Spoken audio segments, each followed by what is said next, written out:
In this video, I'll show you how to fix USB connector disconnected problem on Samsung phone.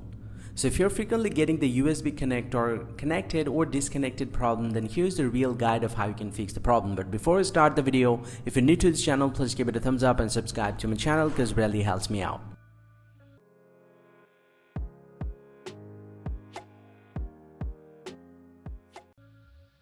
Well, to not fix the problem, first thing first, simply go and open up the settings app from your Samsung phone and then scroll down to the very bottom and tap on About Phone, and then go and tap on Software Information. And inside this one, you just need to tap 7 times on the build number in order to enable the developer option. And once you have tapped 7 times, you just need to get back from here and get back again. And from your main settings, if you scroll down to the very bottom, you'll get to see the developer option is enabled. You just need to tap on this developer option.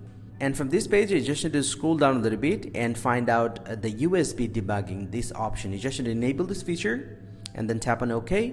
And from here, you just need to scroll down and find out another option. It's called Default USB Configuration. You just need to tap on this and make sure it's selected with the charging only. And once you have selected that, you just need to get back from here and restart your Samsung phone once.